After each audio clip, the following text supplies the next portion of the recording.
কিন্তু চেয়াৰমেন হিচাপে আপোনাক অলপমান ব্যতিক্ৰম দেখিছোঁ। এই ক্ষেত্ৰত মানে অকণমান আমি সঁচা কথাটো ৰাইজৰ কথাটো ক'বলৈ গৈছোঁ দেই। ৰাইজে মানে কৈছে যে আপোনাৰ কিবা ৰাজনৈতিক পৰিকল্পনা আছে, সেইটোৰ কাৰণে আপুনি ধৰক এনেকুৱা ধৰণে এটা মানে পৰিৱেশ সৃষ্টি কৰিব বিচাৰিছে। যে অসমীয়া মানুহে কাম নকৰে, অসমীয়া মানুহে কাম কৰিব নোৱাৰে, এনেকুৱা ধৰণৰ এটা বাতাবৰণ আমাৰ মনত আছে। কাম কৰিছে 90% আমাৰ এই অঞ্চলৰ ল'ৰা। অসমীয়া মানুহৰ দক্ষতাৰ ওপৰত কেতিয়াবা মানুহে প্ৰশ্ন কৰে।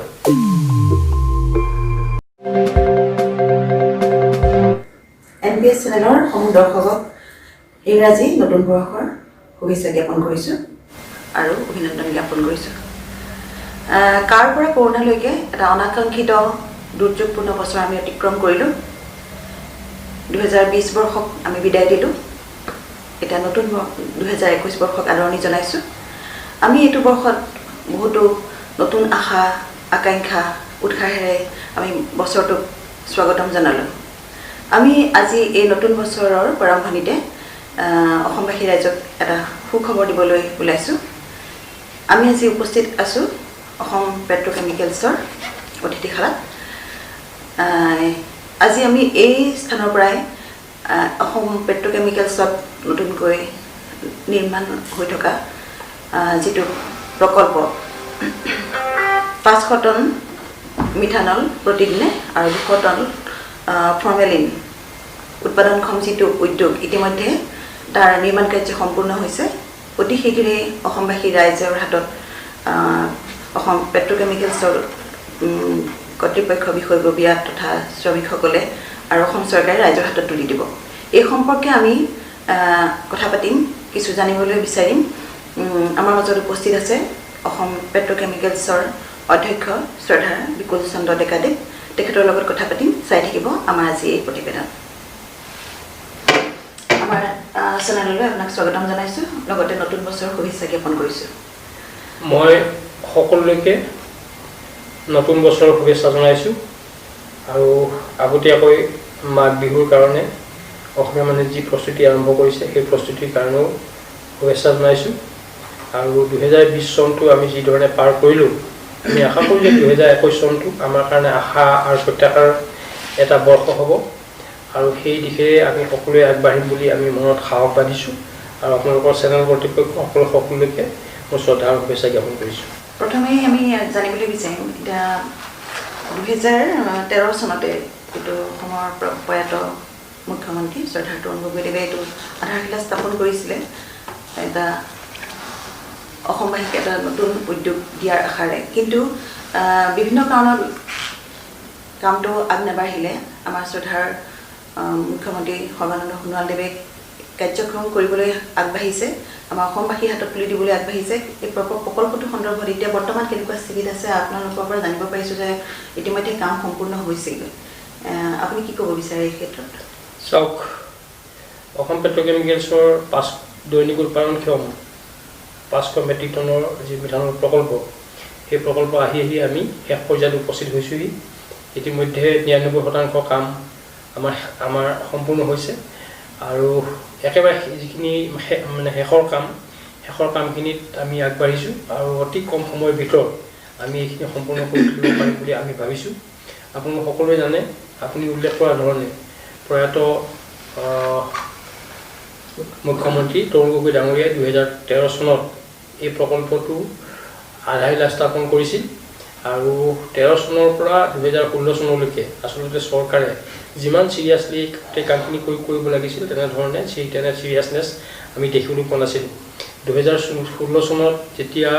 অসমৰ মানুহে পৰিৱৰ্তনৰ আশাত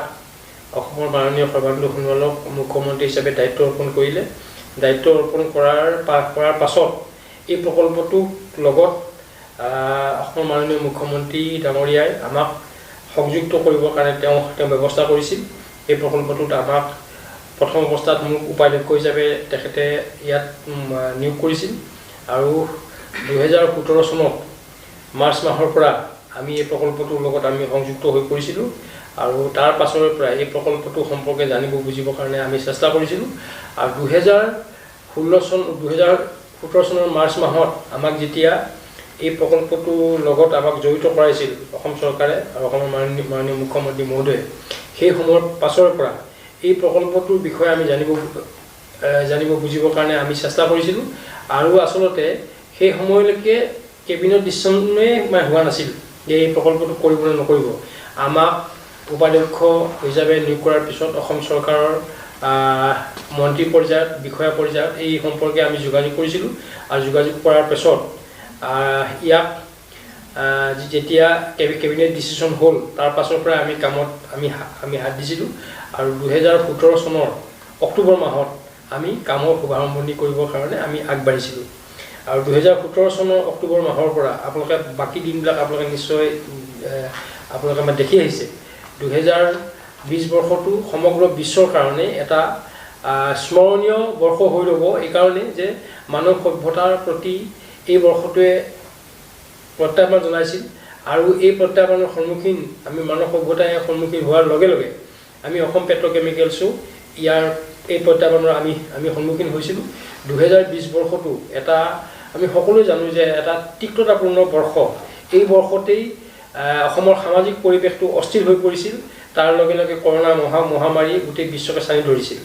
তাৰ মাজত আমি এই কামখিনি কেনেকৈ আগবঢ়াই নিব পাৰোঁ তাৰ কাৰণে আমি চিন্তা চৰ্চা কৰিছিলোঁ কিয়নো এই প্ৰকল্পটো যেতিয়া আমি আৰম্ভ কৰিছিলোঁ এই প্ৰকল্পটো আৰম্ভ কৰাৰ সময়ত ইয়াত আমি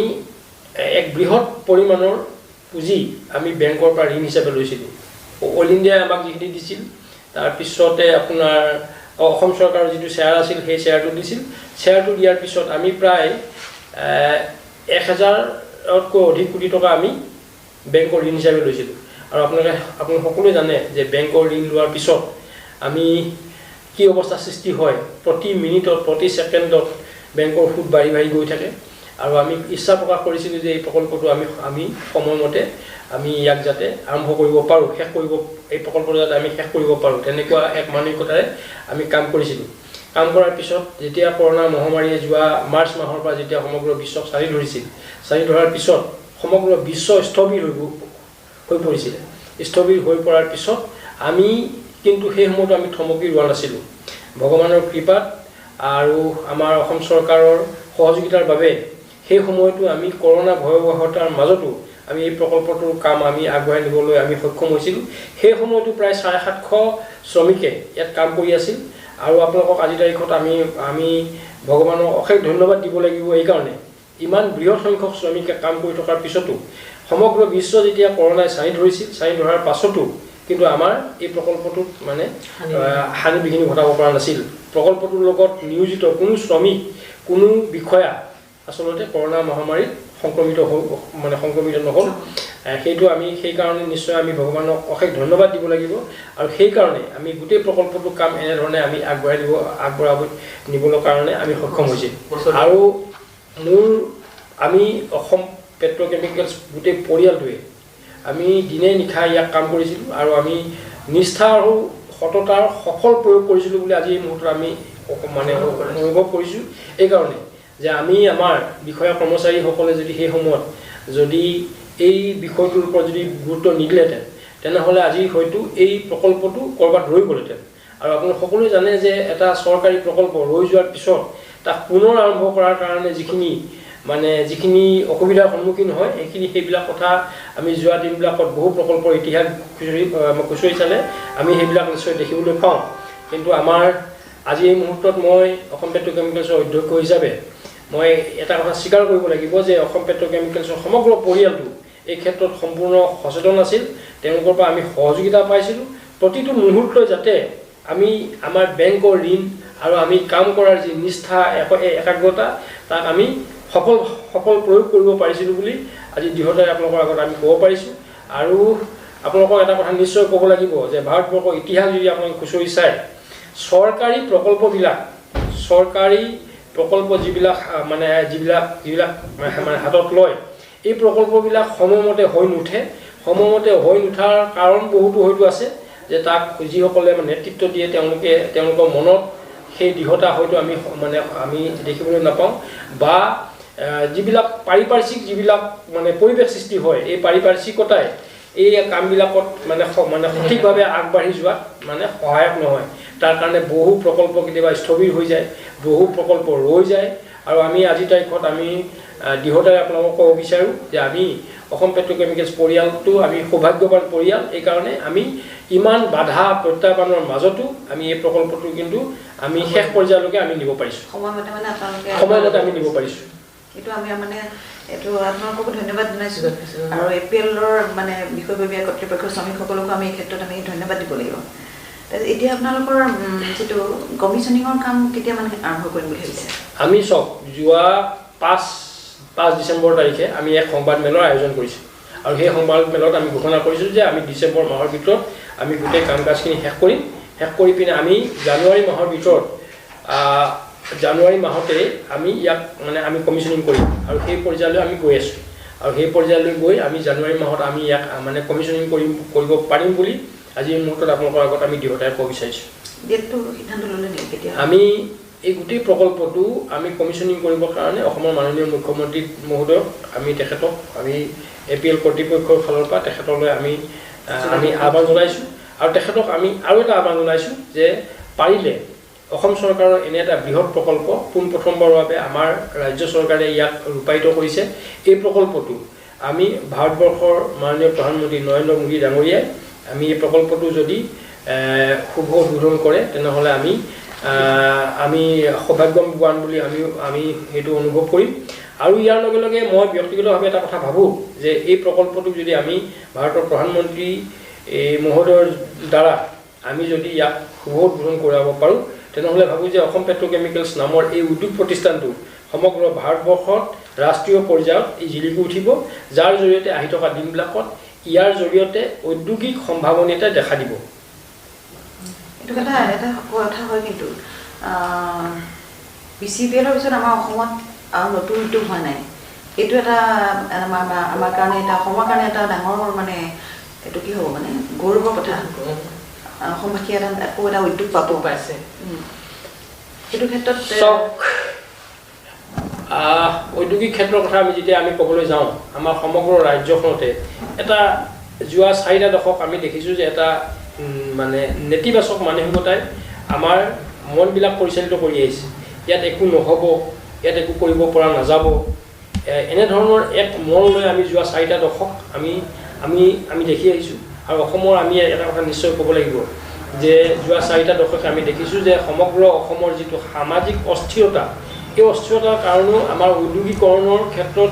কিছু ক্ষেত্ৰত আমি অন্তৰায় হোৱা বুলি আমি দেখিবলৈ পাওঁ কিন্তু আমি সৌভাগ্যৱান যে আমি যি সময়ত এই প্ৰকল্পটো কাম আমি আৰম্ভ কৰিছিলোঁ এই প্ৰকল্পটো আৰম্ভ কৰাৰ সময়ত যদিও অস্থিৰতা আছিলে কিন্তু আমি নামৰূপবাসী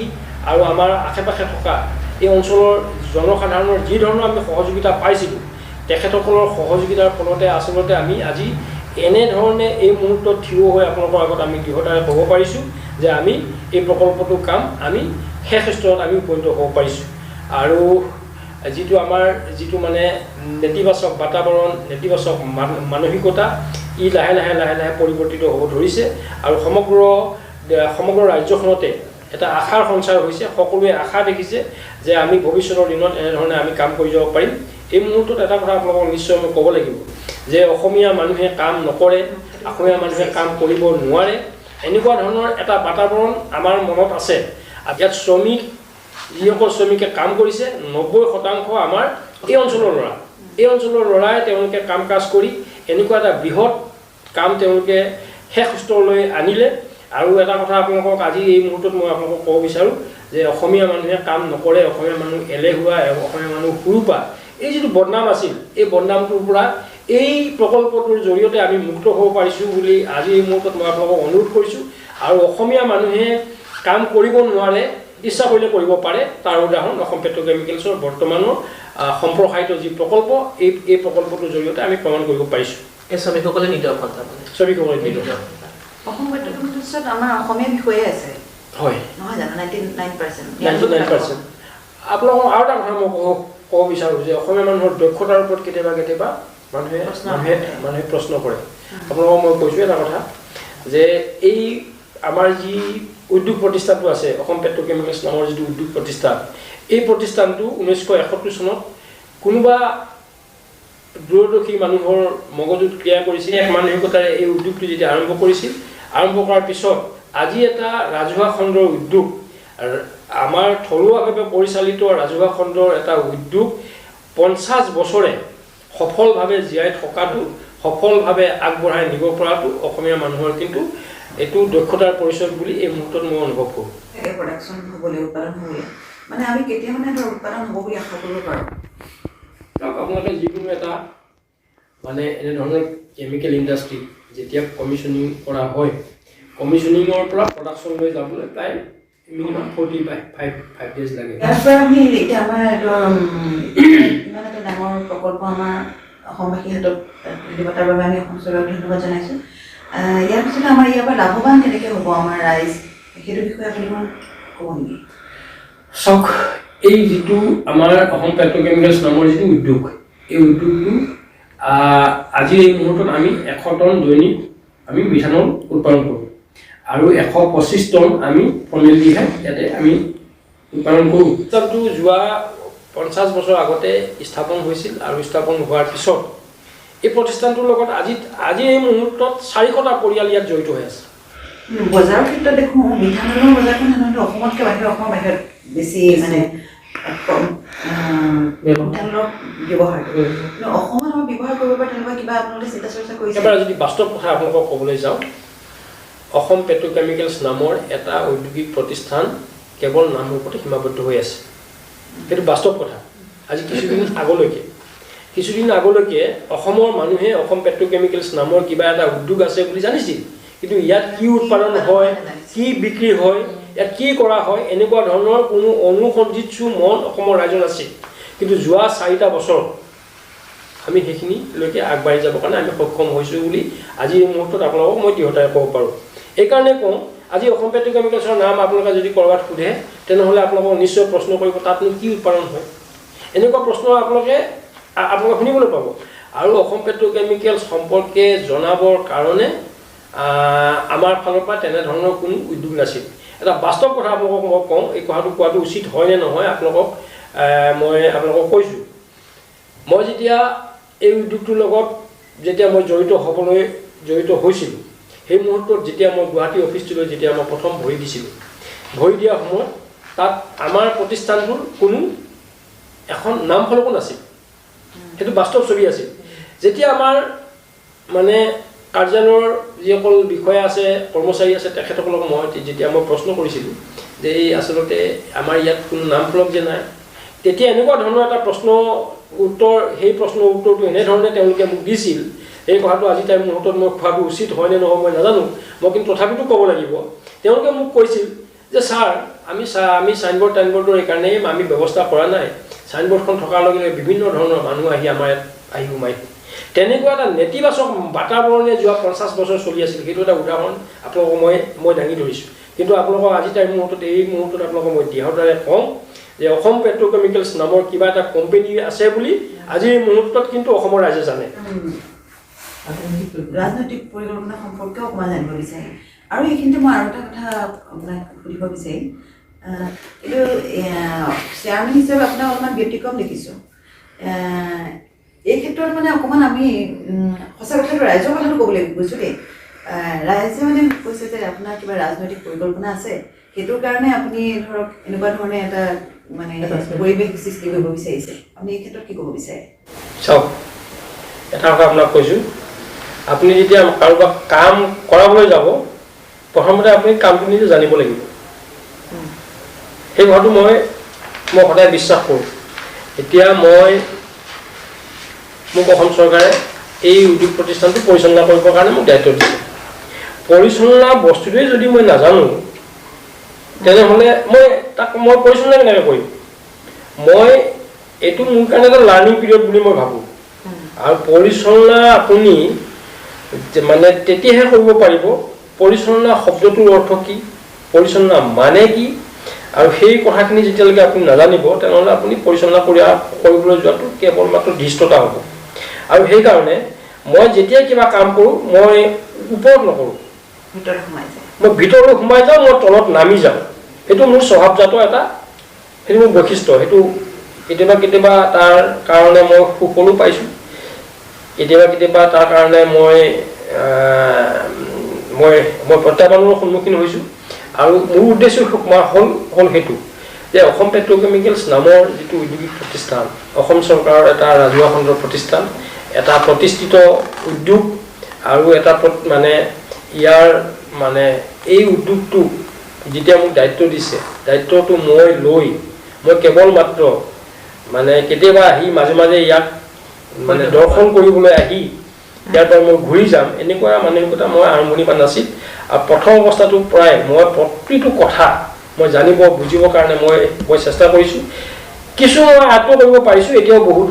দূৰ বাকী আছে আৰু তাৰ কাৰণে মই চেষ্টা কৰি আছোঁ চেষ্টা কৰি যাম আৰু মই মোৰ স্বভাৱজাতভাৱে মই সাধাৰণ মানুহৰ লগত থাকি ভাল পাওঁ সাধাৰণভাৱে থাকি মই ভাল পাওঁ আৰু সাধাৰণ মানুহৰ দুখৰ লগত তেওঁলোকৰ লগত থাকি পিনে মোৰ মানে মই তৃপ্তি লাভ কৰোঁ সেইকাৰণে মই আমাৰ প্ৰতিষ্ঠানটো একেবাৰে শীৰ্ষ বিষয়াসকলৰ উপৰিও একেবাৰে নিম্ন স্তৰৰ মানুহৰ লগতো মই তেওঁলোকৰ লগতো মানে মিলা মিছা কৰিবৰ কাৰণে মই চেষ্টা কৰোঁ তেওঁলোকৰ মনৰ সুখ দুখবিলাক মই সেইটো বুজিবলৈ মই যত্ন কৰোঁ আৰু ৰাজনীতিক যিটো আকাংক্ষা বুলি আপুনি যিটো ক'ব বিচাৰিছে একে প্ৰকাৰে আচলতে আমি সৰুৰ পৰা ৰাজনীতি কৰিছোঁ পাঠশালাৰ পৰা ৰাজনীতি কৰিছোঁ আমি যেতিয়া প্ৰাথমিক বিদ্যালয়ত আছিলোঁ সেই সময়ৰ পৰা ৰাজনীতি আৰম্ভ কৰিছোঁ প্ৰাথমিক বিদ্যালয়ত মই ব্যক্তিগতভাৱে মই বৰ্গমন্ত্ৰী আছিলোঁ চাফাই মন্ত্ৰী আছিলোঁ সেই তেতিয়াৰ পৰা মই কাম আৰম্ভ কৰিছিলোঁ মোৰ স্কুলীয়া জীৱনত মোৰ মহাবিদ্যালয়ৰ জীৱনত তাৰ পাছতো মই কাম কৰিছিলোঁ আৰু সমাজখন জানিব বুজিবৰ কাৰণে মই চেষ্টা কৰিছোঁ আৰু সমাজখন জানি বুজি সমাজখনৰ লগত থাকি ভাল পাওঁ আৰু মানুহ মোৰ কাৰণে প্ৰিয় মই মানুহৰ লগত থাকি ভাল পাওঁ মানুহৰ পৰা মই যেতিয়া মই বিচ্ছিন্ন হৈ যাওঁ তেতিয়া মোৰ মনটোত খুব দুখ লাগে সেইটো মোৰ ব্যক্তিগত কথা আৰু সেইকাৰণে মই মানুহৰ মাজত থাকি বেছি ভাল পাওঁ মানুহে যেতিয়া মোক কিবা এটা হৈ গ'ল বুলি যেতিয়া অকণমান যেতিয়া সেই ডিষ্টেঞ্চটো মানে মই ক্ৰিয়েট কৰিবৰ কাৰণে মই বিচৰা নাই সেইকাৰণে মই একেবাৰে মই সাধাৰণভাৱে ঘূৰি ফুৰোঁ সাধাৰণভাৱে মই থাকোঁ সেইটো মোৰ এটা মানে ব্যক্তিগত স্বভাৱ আৰু তেনেধৰণে মই আগবাঢ়িছোঁ ৰাজনৈতিক উচ্চাকাংক্ষা নিশ্চয় আছে কিয় নাথাকিব মই ইমান দিন মই সমাজখনৰ লগত মই জড়িত হৈ আছোঁ আৰু সমাজখনৰ লগত জড়িত হৈ থাকি মই মোৰ জীৱনৰ যিখিনি অভিজ্ঞতা মই আৰ্জন কৰিলোঁ এই আৰ্জিত অভিজ্ঞতাৰে মোৰ কিবা এটা কৰাৰ কাৰণে হাবিয়াস আছে মানুহক কেতিয়াবা ক্ষমতাৰ প্ৰয়োজন হয় কিন্তু ক্ষমতাটো মই ভোগবিলাসৰ কাৰণে মই ক্ষমতা প্ৰয়োগ কৰিব মই বিচৰা নাই ক্ষমতাটো কেতিয়াবা লাগে আপোনাক ক্ষমতাটো এই কাৰণে লাগে কাৰোবাৰ কাৰণে আপুনি কিবা কৰিবৰ কাৰণে অলপ ক্ষমতা কেতিয়াবা প্ৰয়োজন হয় যেতিয়া আপুনি এটা পদবীত থাকে পদবীত থকা অৱস্থাত যেতিয়া আপুনি এটা কৰ্তৃত্ব লাভ কৰে কৰ্তৃত্ব অবিহনে আপুনি কোনো কাম কৰিব নোৱাৰে যদি আপোনাৰ ওচৰত কৰ্তৃত্ব নাথাকে তেনেহ'লে আপোনাৰ কথা কোনে শুনিব আজি মই অসম পেট্ৰ'কেমিকেলছৰ মই অধ্যক্ষ হিচাপে মই যেতিয়া মোক চৰকাৰে ইয়াত মোক সংযুক্ত কৰিছিল এই উদ্যোগটোৰ লগত তাৰ পাছৰ পৰাই যদি মই অধ্যক্ষ নহ'লোহেঁতেন আজি মই এইখিনি কাম কৰাৰ কাৰণে মই সুযোগ নাপালোহেঁতেন আৰু সেই কৰ্তৃত্বটো মোৰ নাথাকিলেহেঁতেন কৰ্তৃত্ব মোৰ কিবা আছে কাৰণে আজি মই ক্ষমতাৰ সফল প্ৰয়োগ কৰিব পাৰিছোঁ বুলি এই মুহূৰ্তত মই অনুভৱ কৰিছোঁ আৰু ভৱিষ্যতৰ দিনত যদি ইয়াতকৈ বেছি কিবা যদি মই পাওঁ তেনেহ'লে সেই ক্ষমতাখিনি মই মানুহৰ কাৰণে মই প্ৰয়োগ কৰিম সফলভাৱে প্ৰয়োগ কৰিম সেই দৃঢ়তা আছে মোৰ সেই আত্মবিশ্বাস আছে আৰু সেই আত্মবিশ্বাসেৰে মই আগবাঢ়িব বিচাৰোঁ এজন গুৰু আছে এজন মানে আমাৰ পথ প্ৰদৰ্শক বৰ্তমান অসমৰ মুখ্যমন্ত্ৰী সৰ্বানন্দ সোণোৱাল তেখেতে এটা কথা সদায় কয় যে সমাজখনক ডাঙৰ দেখিবি মানুহক ভয় কৰিবি আৰু সেই তেওঁৰ যিটো বাক্য সেই বাক্যটো মই সদায় মনত ৰাখোঁ যে সমাজখন মই কৰা কামটো সমাজখনে কিবা দুখ পাইছে নেকি সমাজখনৰ কিবা ক্ষতি হৈছে নেকি এনেকুৱা ধৰণৰ এক মানসিকতাৰে যোৱা দিনবিলাকত কাম কৰি আহিছোঁ মই কিমান সফল হ'ব পাৰিছোঁ মই নাজানো সেইকাৰণে প্ৰতিটো কাম প্ৰতিটো পদক্ষেপ যাতে ভুল নহয় সমাজখনৰ প্ৰতি সেই ভয় ভাৱটো বুকুত বান্ধি ইমান দিনে কাম কৰি আহিছোঁ আৰু ভৱিষ্যততো কাম কৰি যাম এইটো এটা মানে স্বীকাৰ কৰিব লাগিব আপুনি যি কৈছে যে আপুনি একেবাৰে মানে তলত নামি পেলাই কাম কৰিছে সেইকাৰণে আচলতে যে শ্ৰমিকসকলক এটা উৎসাহৰ কাৰণে যদি আপুনি লগত থাকে তেতিয়াহ'লে তেওঁলোকে কাম কৰাৰ উৎসাহটো মানে দুগুণে পাব। চাওক এই মুহূৰ্তত মই এটা কথা মনত পৰিছে আমি এটা বৃহৎ যন্ত্ৰ এটা আমি আনিছিলোঁ ইটালীৰ পৰা সেইটো আনিবৰ কাৰণে আমি নাৱেৰে আনিছিলোঁ জাহাজেৰে আনিছিলোঁ সেইটো আনিবৰ কাৰণে সময় লাগিছিল ইটালীৰ পৰা কলিকতা পাবৰ কাৰণে লাগিছিল সময় 25 দিন কলিকতাৰ পৰা নামৰূপ পাবৰ কাৰণে 7 মাহ সময় লাগিছিল এইটো বৃহৎ যন্ত্ৰ এটা আছিল যাৰ কাৰণে ট্ৰেফিক জাম হৈ যায় প্ৰতিদিনে 5 কিলোমিটাৰ 10 কিলোমিটাৰকৈ এনেকৈহে আগবাঢ়িব পাৰে যেতিয়া আহি ডিব্ৰুগড় বিশ্ববিদ্যালয় পাইছিল ডিব্ৰুগড় বিশ্ববিদ্যালয়ৰ পৰা টেঙাখাত পাবৰ কাৰণে প্ৰায় 7 দিন সময় লাগিছিল তাৰপিছত টেঙাখাত যেতিয়া আহি পাইছিলহি হঠাৎ মই অনুভৱ কৰিলোঁ অলপ আমিও আগবাঢ়ি যাওঁচোন টেঙাখাতলৈ গৈ মই তাত সেই যন্ত্ৰাংশটো আমাৰ প্ৰশাসনৰ সহায় লৈ আমাৰ অসম পেট্ৰকেমিকেলছৰ সকলোবোৰ শীৰ্ষ বিষয়াক মই লগত লৈ গৈছিলোঁ মোৰ লগত আছিল সেই সময়ত তেতিয়া টেঙাখাতৰ পৰা আমাৰ এইখিনি আহিবৰ কাৰণে আমি প্ৰায় 16 ঘণ্টামান আমাক লাগিছিল আৰু যদি আমি যদি সেইদিনাখন যদি নগ'লোহেঁতেন তেনেহ'লে আৰু অতিৰিক্ত 7 দিনমান সময় লাগিলে মই যেতিয়া সেই সময়ত গৈছিলোঁ তেতিয়া মোক তাৰ পিছত মোক সমালোচনা কৰিছিল যে অধ্যক্ষ এইটো বহুৱালি কৰিছে সেই সময়ত এইটো বহুৱালি আছিল নে নাই মই নাজানো মোক সেইটো মানে কোনে কি আখ্যা দিছে এইটো কথা নহয় কিন্তু মই আত্মতৃপ্তিৰে মই ক'ব পাৰোঁ যে আমি সেইদিনাখন আগবাঢ়ি যোৱাৰ কাৰণে আচলতে সময়মতে আহি ইয়াত পালে কিছু সময় আমাৰ সঞ্চয় হ'ল এই গোটেই প্ৰকল্পটো আমি সময়মতে কৰিব বিচাৰিছিলোঁ এই কাৰণেই এতিয়াও বিচাৰিছোঁ এই কাৰণে যে ইয়াৰ এদিন দেৰি হৈ গ'লে আমাৰ উৎপাদনৰ কাৰণে উৎপাদনৰ মানে আমি পিছুৱাই যাম এদিন পিছুৱাই যাম এদিন যদি আমি আগুৱাই আহিব পাৰোঁ প্ৰকল্প ব্যয়টো আমাৰ কিছু ৰাহি হয় আজি আমি যি ধৰণে আমি আমাৰ গোটেই সমগ্ৰ পৰিয়ালটোৱে আমি যি ধৰণে আত্মনিয়োগ কৰিছোঁ ইয়াক যদি আমি সময়মতে উলিয়াব নোৱাৰোঁ ইয়াৰ যদি আৰু 6 মাহ পলম হৈ যায় অতিৰিক্তভাৱে আৰু হয়তো 200-300 কোটি টকা ইয়াত খৰচ হ'ব সেই গোটেই বিষয়টো সেই 200 কোটি টকাটো সেই বোজাটো কোনে ল'ব আমাৰ উদ্যোগটোৱে ল'ব লাগিব সেই বোজাটো অসমৰ ৰাইজৰ ওপৰত পৰিব তো আমি ভাবিছোঁ যে ইয়াক অকণমান যদি আমি নিজে তলত নামি যদি আমি যাব পাৰোঁ তলত নামি যদি আমি কাম কৰিব পাৰোঁ তাৰ কাৰণে 2টা দিনো যদি আমাৰ ৰাহি হয় সেইটো আমি বহুত ৰাহি হয় বুলি আজি তাৰিখত এইটো মই মানে অনুভৱ কৰোঁ আৰু সেইকাৰণে এনেধৰণে দৌৰ মাৰি ফুৰিছোঁ কাম কৰিছোঁ দিনে নিশাই আমি কাম কৰিছোঁ মই কেৱল নহয় আমাৰ উদ্যোগটোৰ লগত আপোনালোকে দেখিব পাব ৰাতি 12 বজালৈকে আমি কাম কৰিছোঁ আপোনাৰ যিটো সেইদিনাখন আপোনাৰ যিটো যন্ত্ৰাংশৰ কথা ক'লে আমাৰ সাধাৰণতে মানুহৰ এখন ঘৰ গাড়ীলৈকে মানুহ কিমান উৎসাহিত হয় গোটেই মানুহৰ এটা উৎসমুখ পৰিৱেশ হৈ থাকে কিন্তু সেইদিনাখন আপোনালোকৰ এপিএলৰ প্ৰত্যেকটো পৰিয়াল সাৰে আছিলে মই সেইটো কথা জানো মানে মই সকলো মানে সাৰে আছে সোমাবহি আহি আছে বুলি সেইটো এটা বহুতেই ভাল লাগিলে আমাৰ আৰু এটা যন্ত্ৰাংশ আহি আছে সেইটো এটা মানে ডাঙৰ যন্ত্ৰ এটা সেইটো আহিবৰ কাৰণে আজি শিৱসাগৰত আজি মুহূৰ্তটো 10 দিন সময় ৰৈ আছে শিৱসাগৰত 10 দিন ৰৈ আছে তাতে বিভিন্ন অনুষ্ঠান প্ৰতিষ্ঠান আছিলে কিছুমান তাত মানে অধিৱেশন আছিল অধিৱেশনবিলাকৰ কাৰণে তেওঁলোকৰ যিবিলাক মানে আদৰণি তোৰণ তেওঁলোকৰ যিবিলাক আছিল সেই তোৰণবিলাক ভাঙিব নিদিয়ে আৰু সেই মানে পথটোৰে পাৰ হৈ যাবৰ কাৰণে সেই তোৰণবিলাক মানে ভাঙিবই লাগিব এনেকুৱা ধৰণৰ বহু বাধা নিষেধৰ কাৰণে 10 দিনৰ পৰা আমি শিৱসাগৰ মানে ৰৈ আছে আপোনালোকক এই মুহূৰ্তত কৈছোঁ আজি নিশাটো মই অকলেই যাম আজি মই চেষ্টা কৰিম এই যন্ত্ৰটো যাতে মই কাইলৈ ৰাতিপুৱা আহি কিনে মই নামৰূপ পোৱাব পাৰোঁ তো সেইটো যদি মোৰ ভুল হয়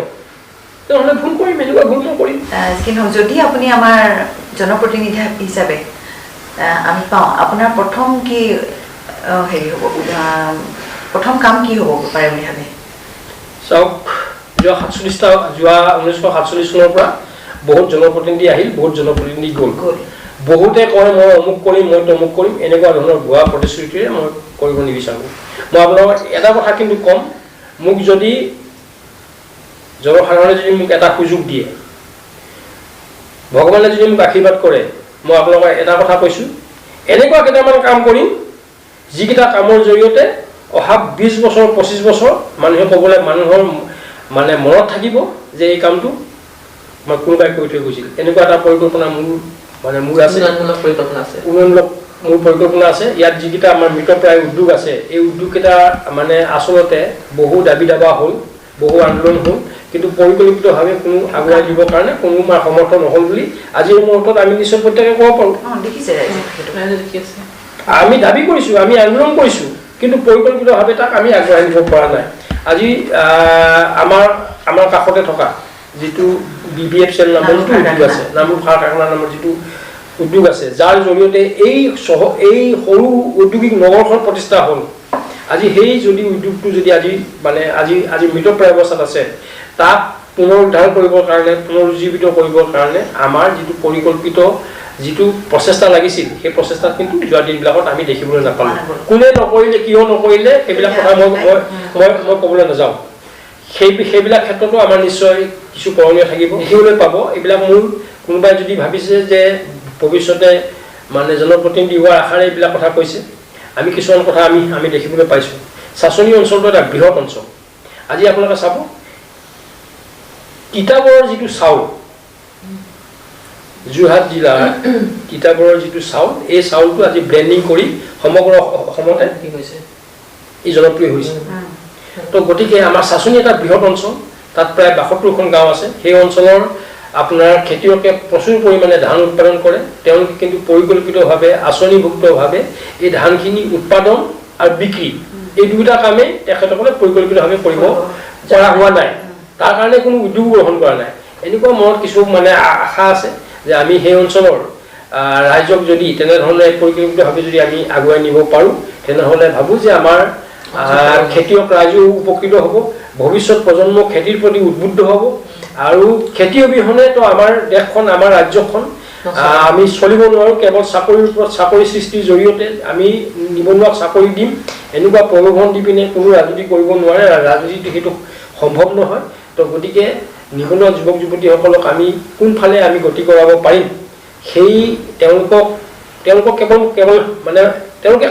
কৰিব, তেওঁলোকক কেৱল মটিভেশ্যন লাগে, তেওঁলোকক বাট দেখুৱাই দিব লাগে। আৰু চৰকাৰীভাৱে বহু আঁচনি আছে, সেই আঁচনিবিলাক যদি আমি সফল প্ৰয়োগ কৰিব পাৰোঁ, তেনেহ'লে মই ভাবোঁ যে মানে এনেকুৱা ধৰণৰ কিছুমান কাম আমি কৰিব পাৰোঁ। ৰাজনৈতিক পৃষ্ঠপোষকতা অবিহনে কোনো কামেই মানে সমাধান নহয়। তো যদি আমি ৰাজনৈতিক যদি উদ্যোগ থাকে, ইচ্ছা শক্তি যদি থাকে আৰু যদি সফল প্ৰয়োগ হয়, এইবিলাক ক্ষেত্ৰত আমি কাম কৰিব পাৰোঁ। আমি অনুষ্ঠানিক সামৰিবলৈ গৈছোঁ। আপোনাৰ লগত বহুতখিনি কথা পাতিলোঁ, আপোনাৰ যথেষ্ট সময় আমি ল'লোঁ। তাৰ বাবে আমাক সময় দিয়াৰ বাবে ধন্যবাদ জ্ঞাপন কৰিছোঁ। আপোনাৰ উৎসাহ, উদ্দীপনা, পৰিকল্পনা সকলো মিলি মানে আমাকো যথেষ্ট উৎসাহিত কৰিছে। আমি আশা কৰিব পাৰিছোঁ যে আজি কিছু 2 দশক 3 দশক ধৰি নামৰ ওপৰত এক ঔদ্যোগিক বিষাদগাথাই চালি ধৰিছিল। আমি এই অসম পেট্ৰকেমিকেলছৰ পৰাই যেন নামৰূপ আকৌ পোহৰ হ'ব, নামৰূপৰ মানুহে আকৌ সেই আগৰ যি স্বচ্ছল জীৱন যাপন কৰিবলৈ পাব। এয়া হয়তো 2021 চনৰ আৰম্ভণিতে আমি এয়া দেখিবলৈ পাইছোঁ। আমি অসমৰ ৰাইজক সুখবৰ দিবলৈ পাই অত্যন্ত উৎসাহিত হৈছোঁ, আনন্দিত হৈছোঁ। আৰু এই অনুষ্ঠানলৈ আপোনাক আমি নিমন্ত্ৰণ কৰি আনি আপোনাৰ পৰা যথেষ্ট আমি জানিব পাৰিলোঁ, আপোনাৰ মনৰ ভাৱ জানিব পাৰিলোঁ, অসমৰ ৰাইজেও জানিব পাৰিলে। সময়ত ৰাইজে ইয়াৰ নিশ্চয় সদ্ব্যৱহাৰ কৰিব বুলি আশা কৰিছোঁ। আৰু নতুন বছৰৰ পুনৰ শুভকামনা জনাইছোঁ। আপোনাৰ যি আশা পৰিকল্পনা আছে সফল হওক, ভগৱানে সুস্বাস্থ্য দিয়ক, সুস্থ মন দিয়ক, আত্মবিশ্বাসেৰে আপুনি আগবাঢ়ি যাব, সাহস দিয়ক। এই আশা আৰু কামনাৰে আপোনাৰ পৰা আমি বিদায় লৈছোঁ, ধন্যবাদ জনাইছোঁ। আৰু অসমৰ ৰাইজৰ ওচৰতো নৱবছৰৰ পুনৰ শুভেচ্ছা জনাই আজি অনুষ্ঠানটি সামৰিছোঁ। ধন্যবাদ। আপোনালোক সকলোকৈও মোৰ শ্ৰদ্ধা আৰু কৃতজ্ঞতা জ্ঞাপন কৰিছোঁ। আৰু মই যদি কিবা ভাল কৰিছোঁ তেন্তে তাৰ কাৰণে মই আপোনালোক সকলোৰে পৰা মই সহযোগিতা বিচাৰিছোঁ। মোৰ ওপৰত আৰু আমাৰ এই উদ্যোগ প্ৰতিষ্ঠানটোৰ ওপৰত আপোনালোকে তীক্ষ্ণ নজৰ ৰাখিবৰ কাৰণে আপোনালোক সকলোকে আহ্বান জনালোঁ।